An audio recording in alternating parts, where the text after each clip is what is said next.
If you travel to the future, can you escape your past?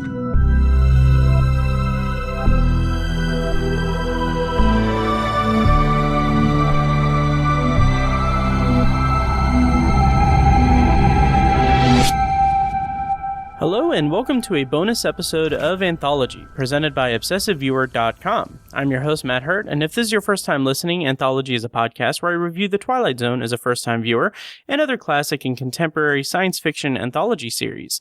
In this bonus episode series, I will be reviewing Amazon Prime's new sci-fi anthology series, Solos, created by David Wheel? For archives of all of my episodes, visit anthologypod.com. You can also like the Facebook page at facebook.com/anthologypod and follow me on Twitter at OVAnthologypod. And if you'd like to support what I do here, you can become a patron at patreon.com/obsessiveviewer, where if you pledge $1 per month, you get access to exclusive B-roll episodes recorded before most, if not, the majority of the podcast episodes I record across all three of my podcasts. In the B-roll episode that accompanies this podcast episode, fingers crossed, I will talk about Doug Liman's quarantine movie Lockdown, which stars Anne Hathaway and Chiwetel Ejiofor on HBO Max. And if you pledge $2 per month, you get access to all of those B-roll episodes plus TV review and reaction episodes up on the Patreon feed for $2 and above patrons. I have Rutherford Falls Season 1 review, Superstore Complete Series review, and weekly recaps of Falcon and the Winter Soldier. And then I'm going to be doing weekly recaps of Loki when it airs in, I think, June. And at the $5 a month per level, you get access to all of that, plus commentary tracks and immediate reviews of movies that I see. So I've got commentary tracks for Sunshine, Captain America Civil War, Ex Machina, Seven, a bunch of stuff. I'm doing a project where I'm going to be doing commentary tracks for each of the movies in my top 25 favorite movies of all time list, which is daunting, but that gives us at least 3 commentary tracks a month at the $5 level, in addition to the TV reviews and the exclusive B-roll episodes. And finally, at the $10 a month per level, you get access to all of that I've said already, plus early access to podcast episodes and previously unreleased content. So I was fortunate enough to get access to screeners for Solos, and my plan is to have all 7 of my bonus episodes recorded by the time Solos premieres on May 21st, and as such, the Patreon supporters at the $10 per month level will get access to every one of those 7 bonus episodes day 1 on May 21st when the show premieres, and then everyone else will get access to the bonus episodes week to week as I release them weekly. So again, that's at patreon.com/obsessiveviewer. Every penny that is donated and put through Patreon to me is goes toward paying the fees to keep the podcasts running, all 3 of the podcasts, and is super appreciated. I really appreciate all the support, even if you just consider it. I really appreciate even the consideration. Okay, so today on the show, I'm beginning my 7-part bonus episode series for the new sci-fi anthology series Solos, which premiered all of its episodes on May 21st, 2021 on Prime Video. And if you're listening to this the day that's released, like I said, this is the day that it was released on Prime Video. And on Patreon, you get access to all 7 of the bonus episode series that I'm doing. So in this particular episode of the podcast, I'll be reviewing Leah, the first episode of the series, which stars Anne Hathaway as a gifted scientist who discovers time travel, but soon reveals questionable motivations behind wanting to venture into the future. In my review, I'll be spoiling the entire episode, so make sure you watch it before listening to the show. And so what I usually do is a kind of a beat-for-beat rundown of the episode, but I think that blurb that I just read will suffice as far as plot synopsis is concerned. So before I get into my review, though, I'm going to go into the talent rundown for the episode, which is pretty short since this series is kind of developed as monologue-based, single performer showcases. So this episode stars Anne Hathaway as Leah. So I have a funny story that is interesting to me and probably of no interest to any of the listeners, but Funny story about my kind of obsessive viewer past. I first became aware of Anne Hathaway way back in the year 1999 in her screen debut on the short-lived Fox drama Get Real. And I don't know if I've ever mentioned this on like Obsessive Viewer or any of my other podcasts or anything, but this was one of the first TV shows that I was quote unquote obsessed with. At least in the internet age, in the internet era of my life. So, this show was, I don't remember anything necessarily about it, so I can't really speak to the quality of it. It was canceled after one season. It had a 22 episode order, but they only aired 20 of the episodes before they canceled it. So the interesting thing about Get Real is that it starred Anne Hathaway in her first role, Jesse Eisenberg in his first role, and Eric Christian Olsen. The three of them were the kids of the Green family, and it was kind of a family drama. Like I said, it was an early TV show obsession for me, so much so that I wanted... This is kind of embarrassing. Oh, there's more embarrassing stuff, but so much so that I wanted to leave. Like I was in junior high, and there was a school dance, and I wanted to leave early, specifically because Get Real was airing that night, and I was deeply afraid and anxiety ridden that my mom wasn't going to be able to tape it for me, like tape it on a VCR. And also just not to flex or anything or not to brag. And I'm sure as soon as I say this, you guys are going to rush to the Patreon to sign up. But 13-year-old Matt was a charter member of a small internet fan club for Get Real, thanks to, I believe it was the IMDb message boards. It may have actually been the TV.com message boards. I don't know. But anyway, there was like a little Get Real fan club, and I was like, I remember like whatever page, like one of the other people on the message board like made like the web page for it. It was like a GeoCities web page or something. But I remember saying like this fan club was created by so and so, and Matt. I don't know if they said Matt Hurt or if it said Matt H, but I don't know. Anyway, yeah, I'll go ahead and say this too. The most embarrassing and awkward thing is that I once again, this is 1999, guys. I was 13, but I took out the phone book and I called like a handful of people and was like, hey, just want to let you know, there's a TV show that's airing tonight on Fox called Get Real. It's really good and you should watch it. So So if you live in Speedway, Indiana, and you got a call in 1999 of this little like this little kid telling you to watch a TV show, I am sorry. Okay. So, Anne Hathaway is in this show, and she's really talented. She's a phenomenal actress, and she's been in a lot of stuff. And writer for this episode was the show's creator, David Wheel. He's also the showrunner for Amazon Prime's Nazi Hunting Al Pacino show. Not Nazis Hunting Al Pacino, but Nazi Hunting Al Pacino starring show Hunters, which I've never seen, but I've been kind of intrigued by. And after seeing this episode, I'm kind of curious to check out David Wheel's other works. And it's interesting to note that he also had a story by credit on Monkey Paw Productions' The Twilight Zone Season 2 episode Ovation. And currently in development, he co-created a TV series with Simon Kinberg, who was a producer on The Twilight Zone, for Apple TV Plus that is in production now. It's based on The War of the Worlds, H.G. Wells' War of the Worlds, and it's called Invasion. And I'm very curious about that. I'm very interested in that.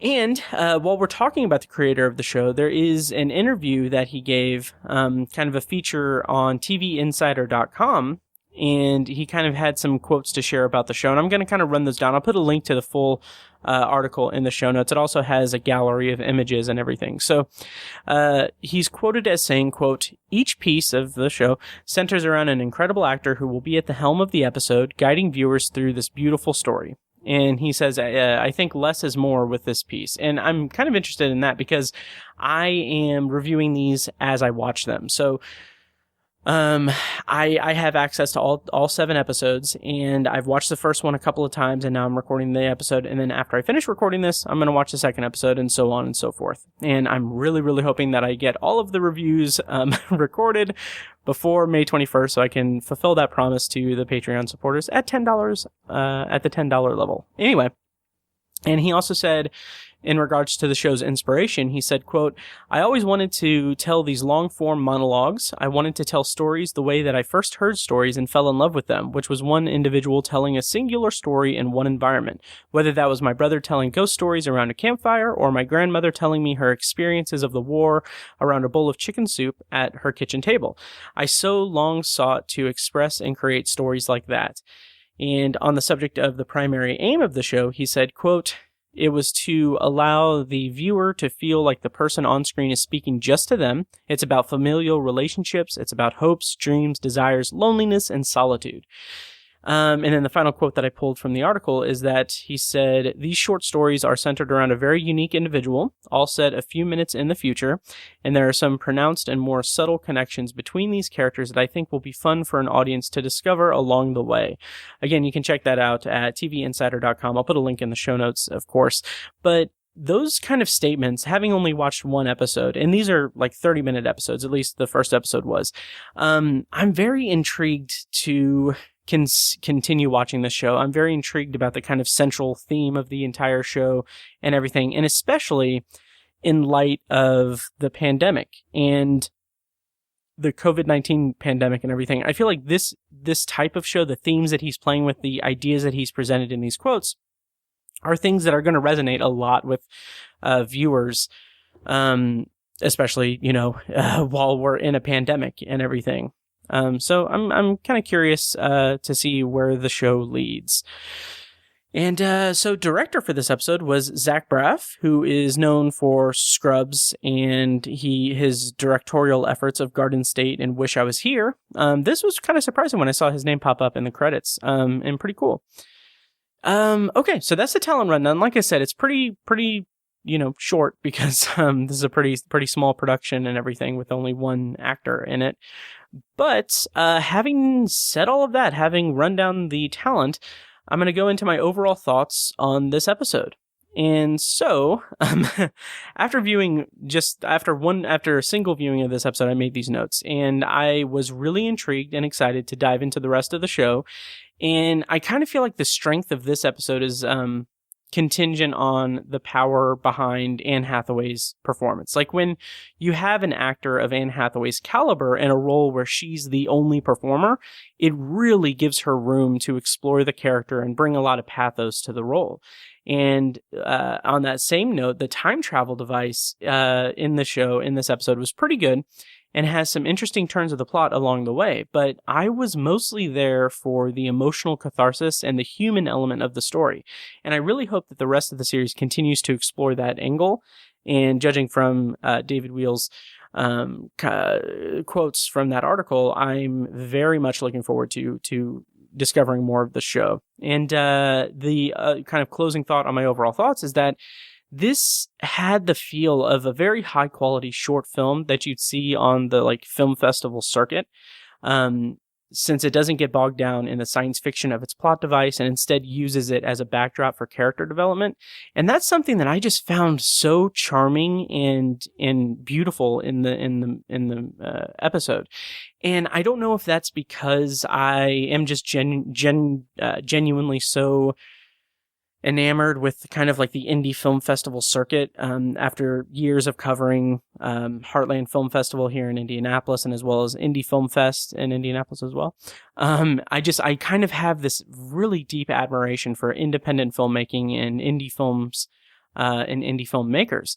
And so to kind of have that expressed, or have that kind of very specific indie production feel captured in this TV show that is on Prime Video, was really charming. It really charmed me in a big way. And I kind of wonder how much of that is also because I wasn't able to be at film festivals last year, and maybe I'm just really hurting for that kind of thing.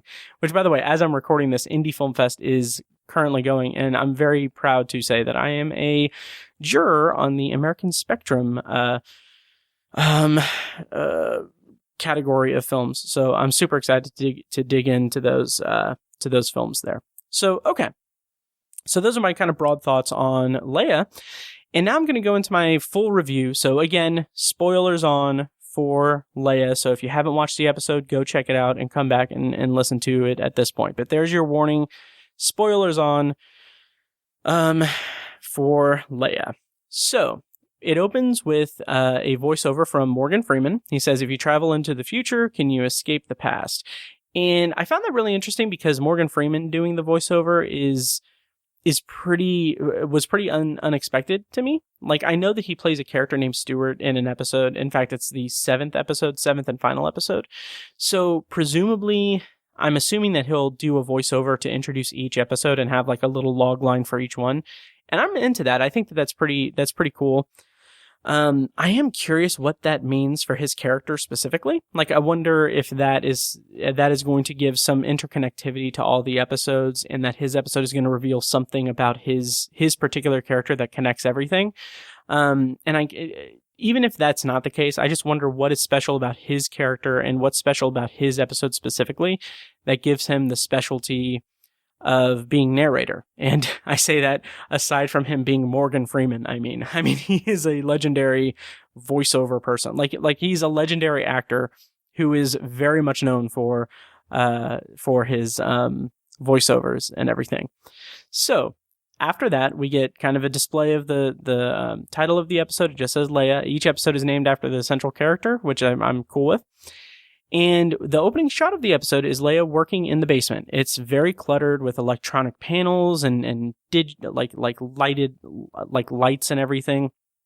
And I like that the opening shot gives us a full view of this entire space. Like, we see the couch and the washer and dryer in the background, and we also see the light fixtures above and below her. And I found those interesting since they give that slightly reddish glow to it. It's not a very pronounced like tint into the whole scene, but it is enough to kind of make it register that this is kind of futuristic science fiction-y. Like, not even like just the reddish hue of a light isn't science fiction-y or future-y or anything. It's not indicative of the future. It just gives that kind of aesthetic in a really cool way, especially against the backdrop of having all these panels and wires and lights and everything on the fixtures behind her. Is really, really cool. A really good way to kind of give us this deep display of her workstation. And so it like I said, the lighting works well against the colorful displays of the electronics that she's working with. And speaking of colorful displays, she uses a Rodecaster Pro mixer. And I'm going to go on a tangent, and I'm so sorry for this, but the reason... So, okay, I'm name checking the Rodecaster Pro. This is not a paid endorsement or anything like that, but I just want to say that the reason I've been so productive over the past couple of months is because when I got the second stimulus check, I decided to upgrade my podcasting equipment. This is back in March, and the biggest upgrade I made was buying a Rodecaster Pro. And it's got tons of cool bells and whistles, and it's just a really great product. And for those who don't know the ins and outs of podcast production, it's a mixer board, a sound mixer, that is tailored specifically for podcasting. And it allows you to mix audio from several different inputs and use processing features that are built into the board, and it includes things like sound pads, and it's very versatile and really cool. And for my purposes, it really streamlines so much of my podcast production time. It's ridiculous. And it's what has allowed me to be more productive than I probably ever have been in my 8 years of podcasting. So I'm thrilled to have this product and everything. And it's not an endorsement. It's not a paid endorsement or anything like that. I just love this piece of equipment. And so I say all of that because it is kind of hilarious to me that this particular product is used as a prop in this episode for science fiction stuff. We see there's a close-up shot of it, and we see her move some dials as she's trying to contact the future. And so this is going to seem like kind of a dig on the episode. And I don't mean to be derogatory toward it or anything, but having worked with this piece of equipment for months now, and also because there are icons on the board that are visible in that shot, like you can clearly see that she's just increasing the volume on the USB and the phone inputs on the board. So like if I wanted to pull audio from my laptop into the mix, I would increase the USB one volume. And if I wanted to plug in my phone and bring stuff in like I do with like when I did a commentary track on Patreon for 8th grade and I had Kirsten call in, I would just increase that volume. And I don't know. I just thought it was funny that like she's solving time travel by increasing 2 inputs on her Rodecaster Pro. And also another note, I have so many notes on this. I'm so sorry. But the blue square button that you see in the shot is the record button at the top of the board. And the blue light means that there's no micro SD card in the board. And the reason that I bring that up is because if you freeze frame it there, you see that on the board it has the name Rodecaster Pro. And it's important to note that the record button is blue because had they had, like, I don't know, I feel like, and this is nitpicking, this is so ridiculous in the weeds of it, but I think it would have made this shot a little less distracting if they had put in a micro SD card into the board or even just connected a USB and recorded that way. But if they hit record, because if they hit record when they shot that shot, that Rodecaster Pro display would have just had a count, like a record icon and a counting, a timestamp thing. And I kind of feel like that would have been a little bit less distracting than having like, oh, this piece of podcasting equipment is in the shot as she's contacting the future. I don't know. So anyway, that is enough just nerding out about that. But I do want to mention, kind of in more broad terms about this, I very much doubt that it's a piece of product placement because I find it interesting because the first episode of WandaVision on Disney Plus also had a Rodecaster Pro being used as a panel for vague sci-fi purposes. It was just a very quick shot at the end of the episode. And what I find really interesting about these two things, like these two shows are completely separate productions of each other. Like they don't have anything in common in terms of studios or production companies that I'm aware of.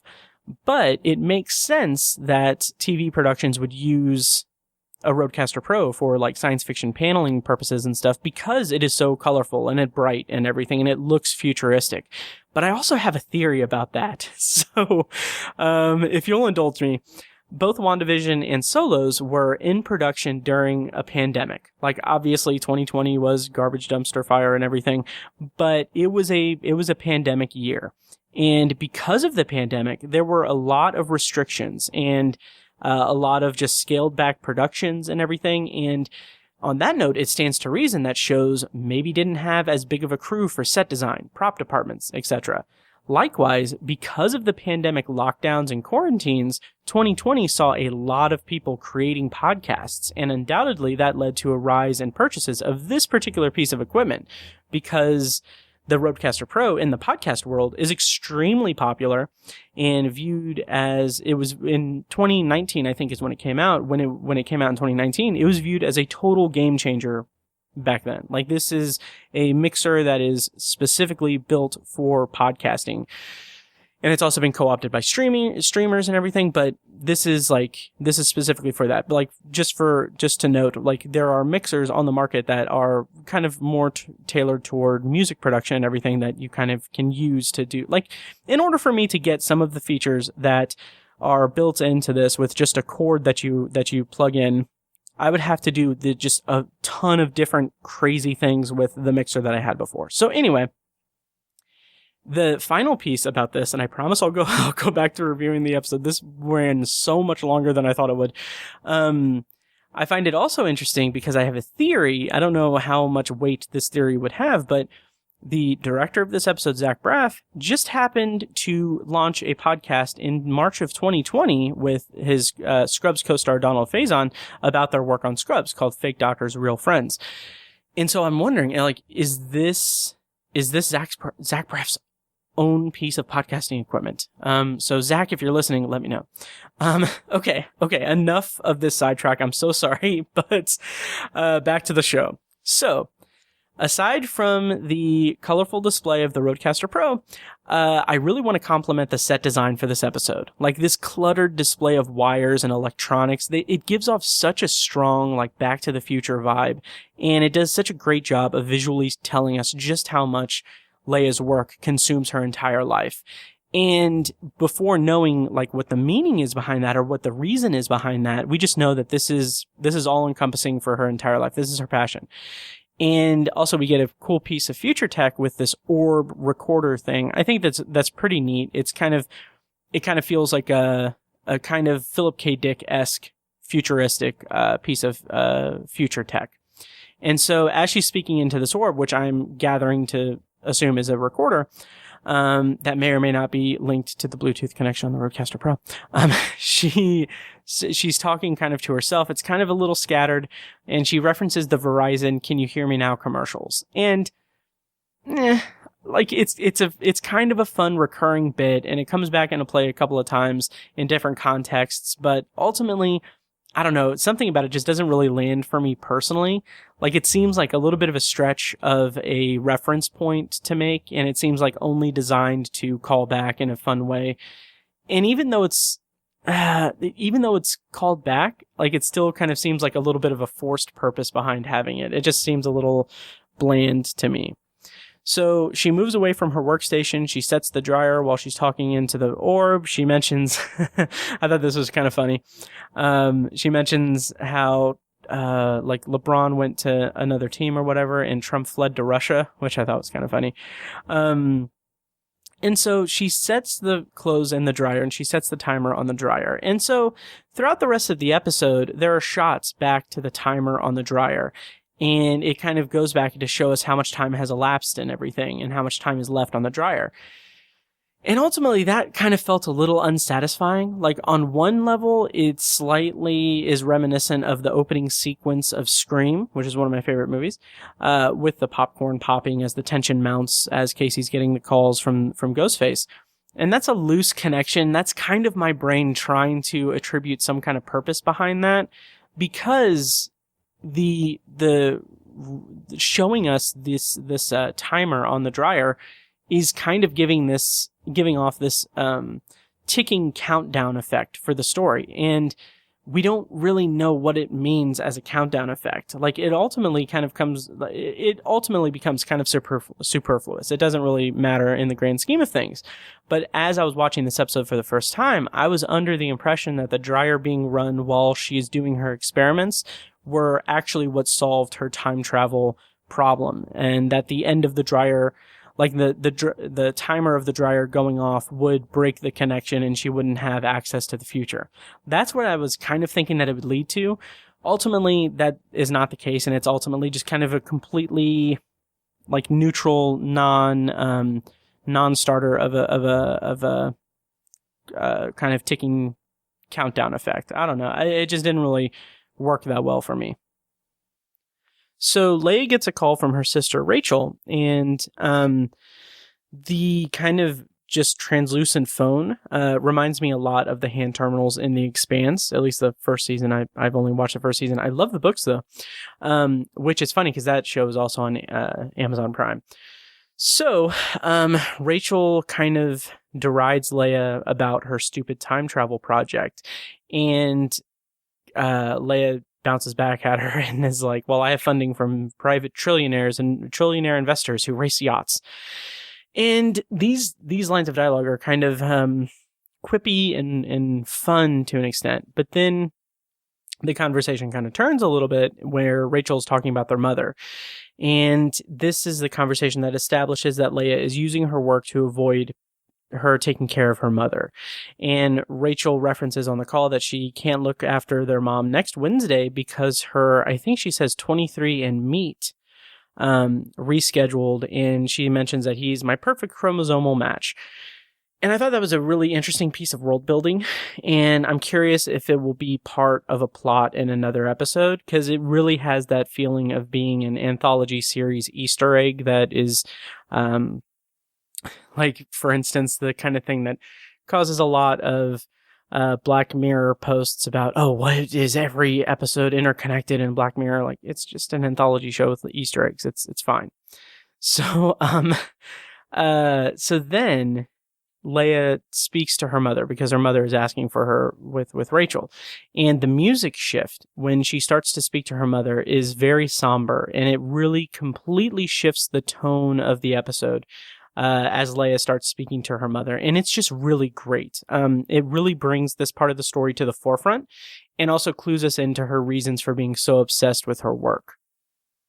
And also, to go back to the conversation with Rachel, she mistakenly says something about the Cauchy horizon and instead of the greenhouse effect. And it just shows kind of how frazzled she is and how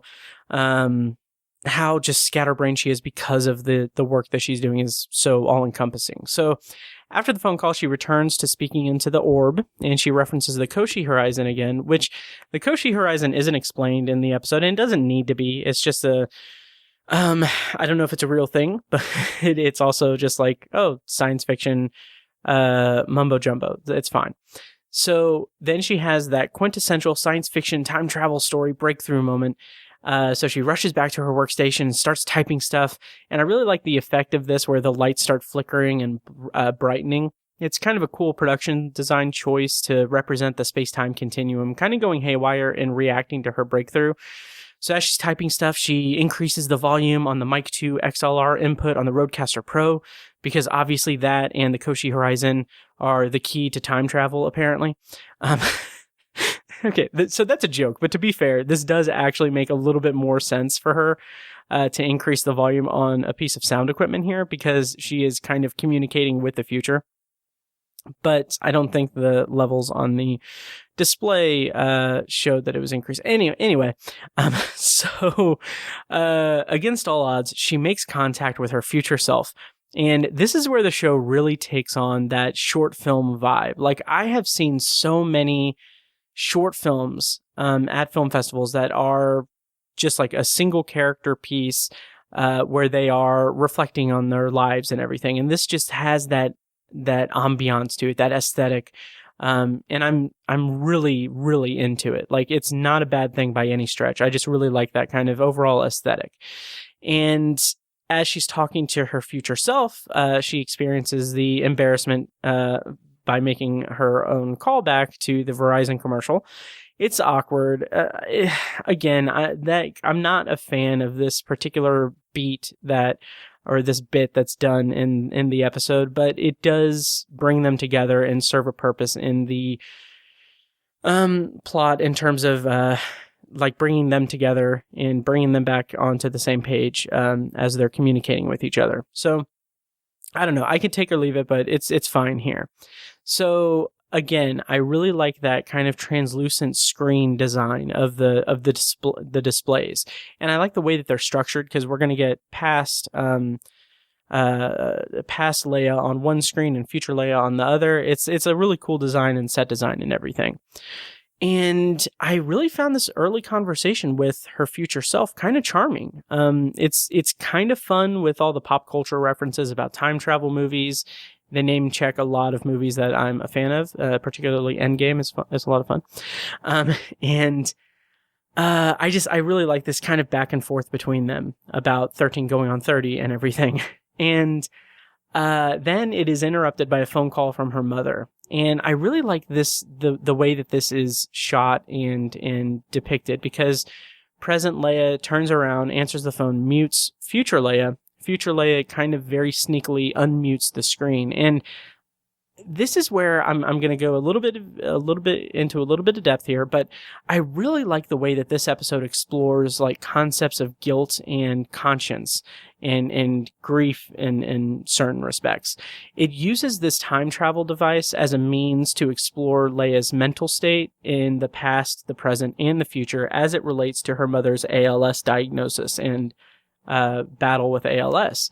And it's revealed later that present Leia wants it to be over and is using her hope of finding a cure as a way to shield her more dark and painful reason for it, while future Leia is both the future version of that goal. Like, she has escaped the present and has been tormented by that ever since, but she's also living after her mother's death. And a part of her drive is to talk sense into present Leia and give her the advice to kind of cherish her time with her mother. And I think that's just a really powerful kind of dynamic. And it's also, of course, to warn her that escaping the present isn't an actual escape or anything. And then finally, past Leia is kind of the hope for the future. She's outside of this grief and pain bubble and an all-encompassing work bubble. And the dilemma that the other Leias face with her on that front is deciding whether or not to shatter her reality and bring her into this this vortex of pain and guilt and hurt.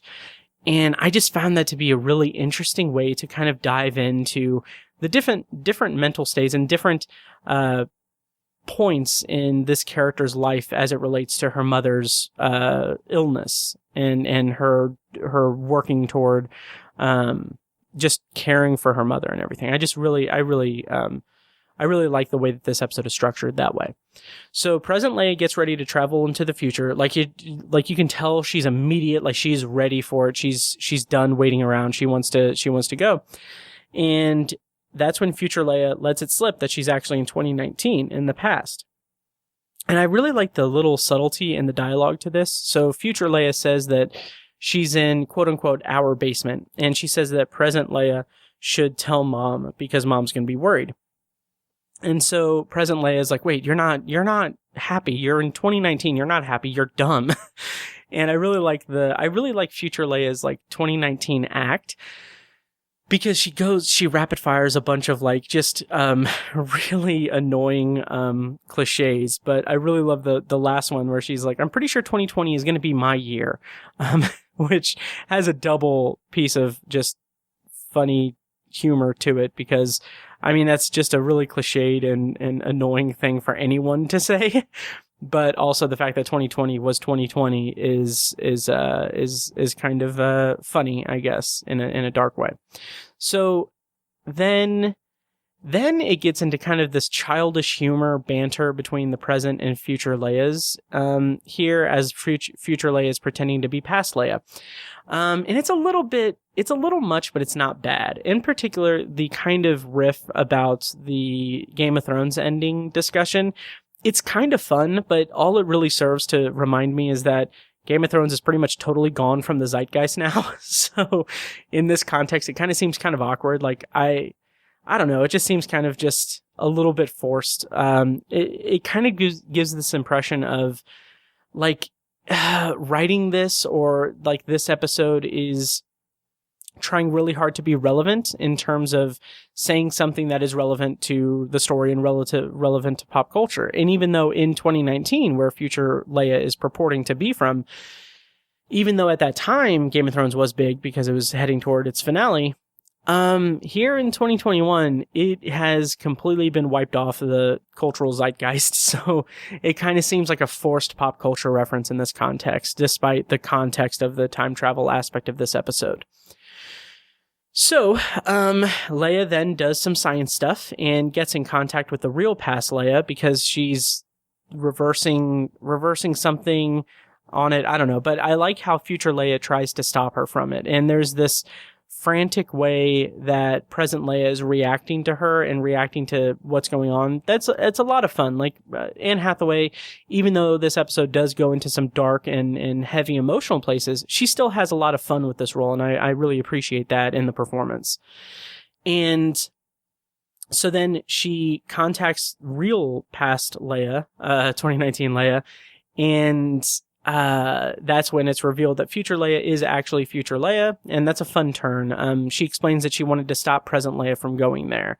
And future Leia says that she won't give present Leia the algorithm to come to the future because it, quote unquote, wouldn't be fair. And I like this a lot, and matching it with future Leia's disapproving tone toward present Leia, it feels like this interdimensional slap in the face. Like future Leia has experienced the loss and grief associated with her mother's death, and also has experienced that the escape from the present does not work. Like she is traveled into the future, and she knows that that's not going to change anything. It's not going to make it any less hard. So she, in this context, has no patience for present Leia's goal to avoid confronting the hardship that's to come.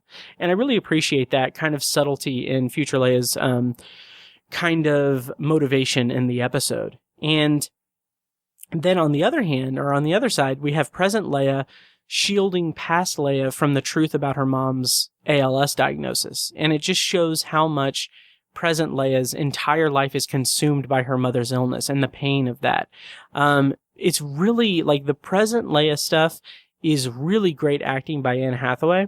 But I've got to say, the stuff from 2019 Leia is a little bit stuffy and a little awkward for me.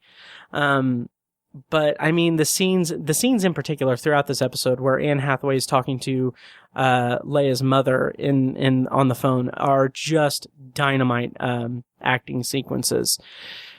So this is where future Leia calls present Leia out for why she really wants to go in the future. And that reveal that Leia wants to go 5 years into the future, specifically because that's her mother's prognosis, and her reveal that she needs her mother to be gone is absolutely heartbreaking. Again, this is a really great scene for Anne Hathaway, and she's phenomenal in it. Like, the pain of her experience caring for her mother and the strain it has put on her does such a good job of overshadowing that inherent selfishness of her wanting to run away. Like, she is exuding that pain so purely and so naturally that it kind of makes you think, like, okay, well, what she is wanting to do is incredibly selfish and incredibly self-serving to an extent. Anyway, it's incredibly self-serving, but she sells that pain and the torment of having to internalize all that pain and of the thought of losing her mother is just so powerful that it overshadows that selfishness. And this is just a really good example of why I love science fiction and why I feel science fiction is such a powerful backdrop to tell human stories. Because this is an incredibly relatable human experience, like this need and desire to escape your present hardships just to get away from them and to let the thing that's inevitable be done and over with and move on with your life. It's incredibly relatable, no matter the context, and using the time travel plot device as a means not only to showcase that as an alternative to dealing with your issues in the present, but also as a means to showcase the different voices of one's conscience is really strong, and it makes the themes of this episode super clear and really, really intense and relatable. Because you have this display of these different versions of Leia as she is talking to them. And you have future Leia who knows the pain that she's going through and trying to avoid. And you have past Leia who is completely innocent and doesn't know what's to come. And you just have this all-encompassing viewpoint of this person at different stages of her life as it relates to her mother, who she loves incredibly. Like, her mother is the love of her life, as she says when she's quizzing future Leia. And to have like those different viewpoints and those different stages of her reality converge into one space and have conversations with her is just really incredible storytelling and really cool.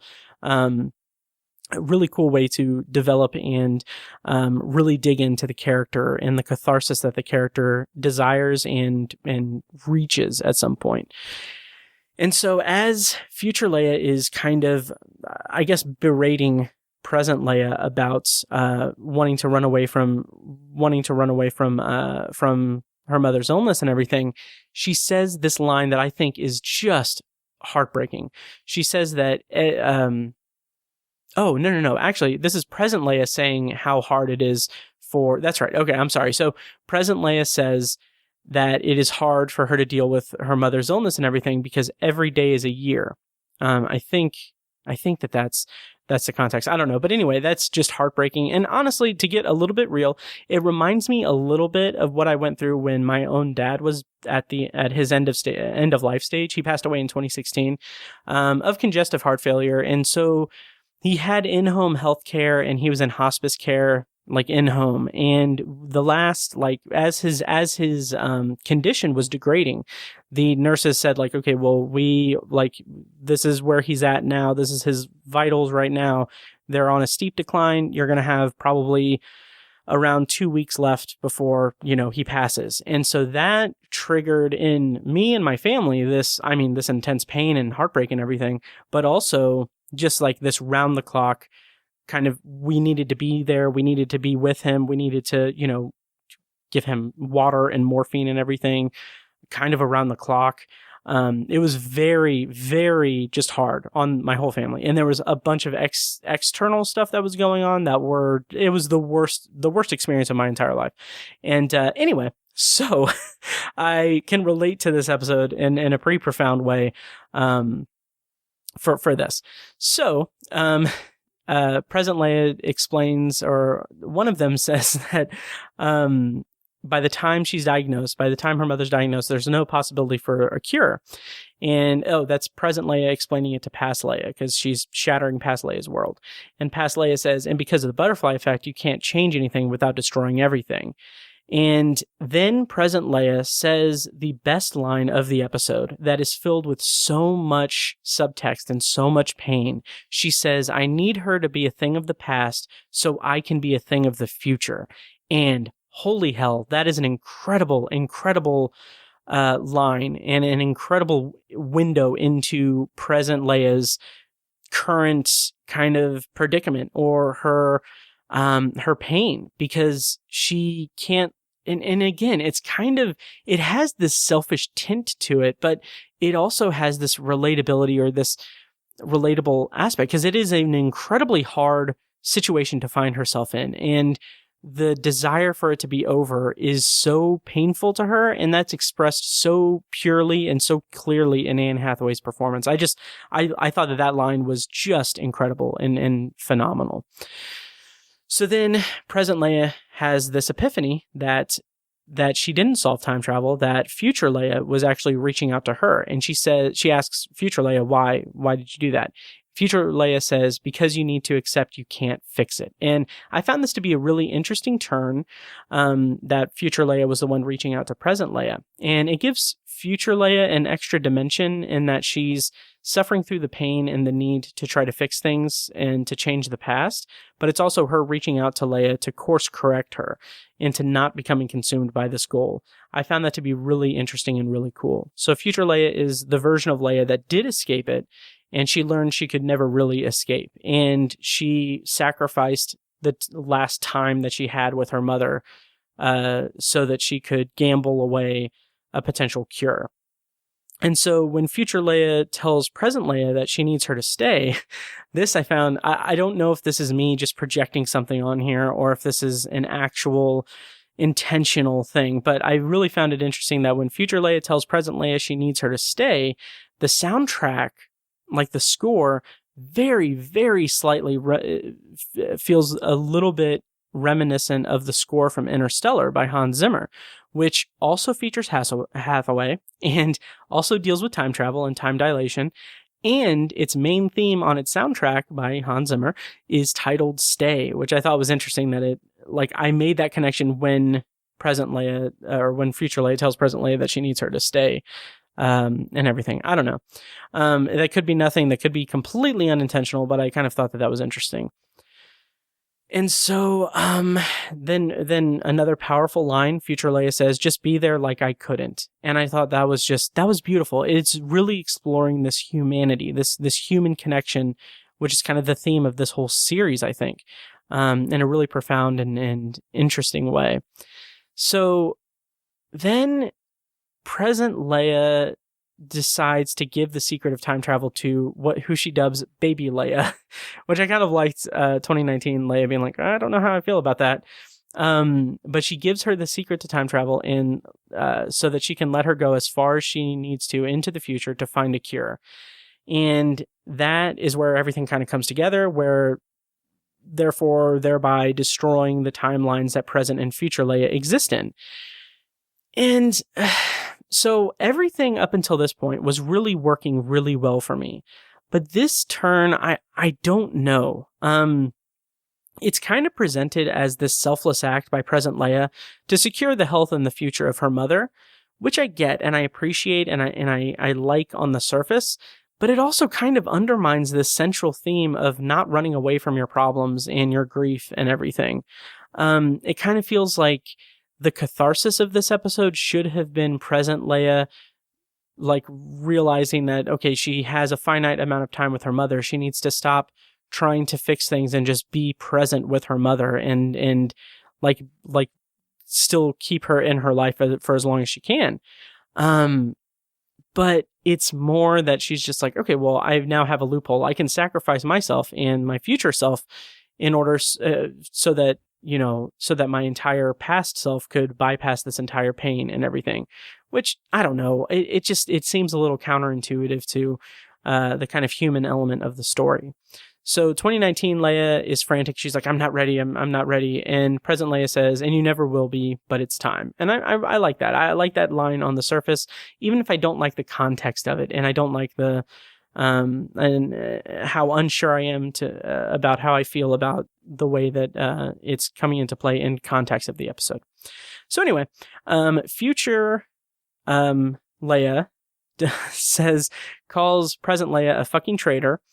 And the response that present Leia says is this very kind of dark, like, can you hear me now? Which again, that callback, it doesn't really work for me. It's kind of meh, but I don't know. I kind of like that it does have some importance in the actual episode. Like, that's fine. So present Leia explains that she can't leave Mom in that beige room to die with no hope, and she can't let Mom and her go through that pain. And she says that we have to make way for a new future.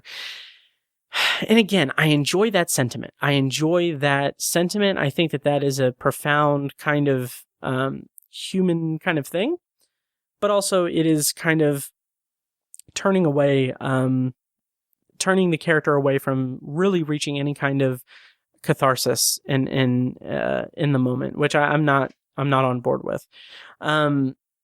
And then the episode kind of really takes a dark turn in its final moments, because future Leia starts pleading and screaming, saying that she doesn't want to die. And I'm like, that is just, it's a little bit of a very sharp turn toward just darkness and pain. And it's just, it's kind of brutal. And it represents present Leia kind of turning into kind of a villain. And she says to future Leia, like, you still have time, you're smarter, but she's younger. And then that's when she cuts the connection. And I don't know, on one hand, I like this as a way of showing us present Leia sort of transforming into future Leia, or into the future Leia that, is still possessed by this need to save her mother. But she's also bypassing all the pain by giving past Leia the key and hope for survival. And I don't know, it kind of has this circular kind of idea to it, because if past Leia fails, she's lost out on being with her mother. And I don't know, it kind of feels a little bit messy. So we end the episode with Leia breaking the connection and calling her mother one last time. And again, this is the emotional core, the emotional crux, and the painful part of the story, where she says, like, she talks to her mother and asks her to sing her the song when she sang to her when she was scared during, I think, a hurricane. And it's this beautiful and poignant moment where the music kind of transitions from the mother on the phone singing it into the score of and the soundtrack of the episode, while Leia sits on the recliner and just listens to her mother's voice singing her to sleep as everything disintegrates around her, including the Rodecaster Pro. And then Anne Hathaway disintegrates as well, and everything is gone. That is a very interesting ending to the episode, and powerful in its own right. But I think the point of the episode where it just really, really comes home and really is powerful is when Anne Hathaway as Leia is talking to her mother, and you have that slight regression where she calls her mother mommy. I thought that was such a nice touch and so heartwarming and painful. And And then we end the episode, and that's Leah. And so, yeah, that is the first episode of Solos. Overall thoughts, very solid first episode, even though I didn't really connect with some of the things in it, both in terms of the dialogue and in terms of kind of the overall resolution and catharsis of the character. I am still very excited for, first of all, a cast of all the other episodes. Like this show has an incredible cast. I mean, Helen Mirren, Anthony Mackie, Morgan Freeman, Dan Stevens, Uzo Aduba, and Constance Wu, and someone else I'm forgetting.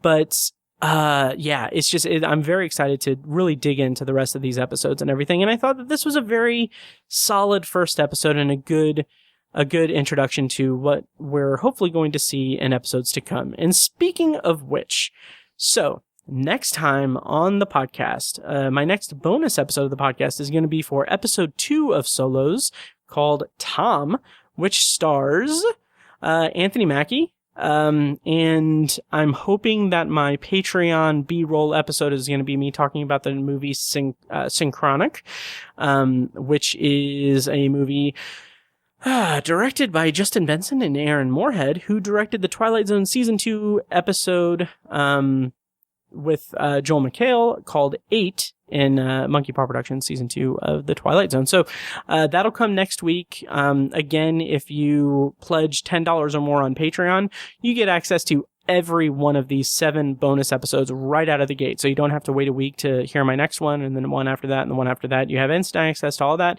Again, that's at patreon.com/obsessiveviewer. And yeah, so on that note, I'm going to play me out. And oh wait, that was the wrong thing. On that note, I'm going to play myself out, and I want to thank you guys for listening, and hope you guys have a good one. And yeah, thank you guys so much, and take care.